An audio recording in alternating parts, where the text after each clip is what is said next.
Hi, it's me again with Corel tips and tricks. I was just playing around tonight. I have made plenty of videos on something just like this, but I've never used the interactive fill tool with a radius factor on something like this.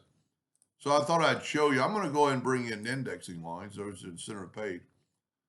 And I'm going to start making an ellipse. And then I'm going to hit P to put it in the center of the page.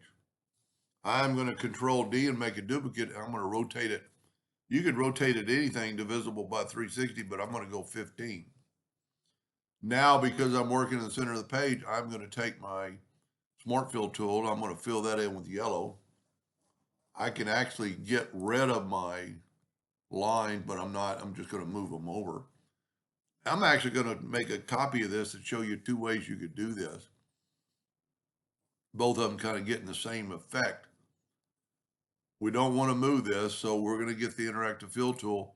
And I'm just going to swipe across, but I'm going to go right here to the elliptical fountain fill.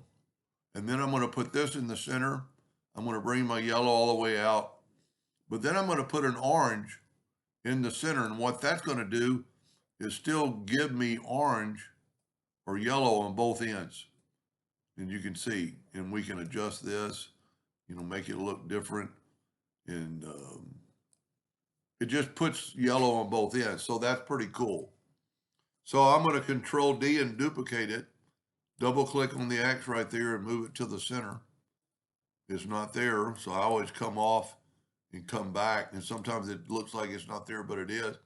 And since we rotated the ellipse 15, we're going to rotate that 15. And then you just control D all the way around. So with that said, that's a pretty cool effect. But let's bring this one back in and do kind of the same thing, but not use the elliptical. We're just going to take the interactive fill tool and swipe.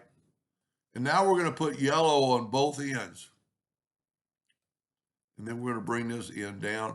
But then we're going to bring that orange in and to the middle. So we get kind of the same effect. I mean, it might be a little bit different, but I don't think you can tell a difference. And this would be a very good one to clone, but I've made plenty of videos on how to clone stuff. I'm going to call that pretty good.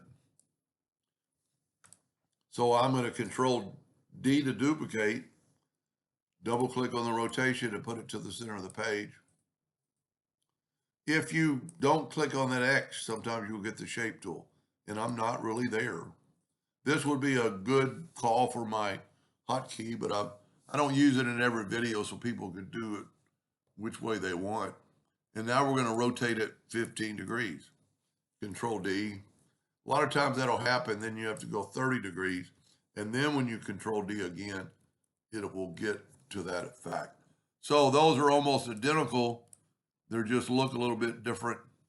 And if we always put a black background around it, it actually makes it kind of pop out. Pretty cool effect.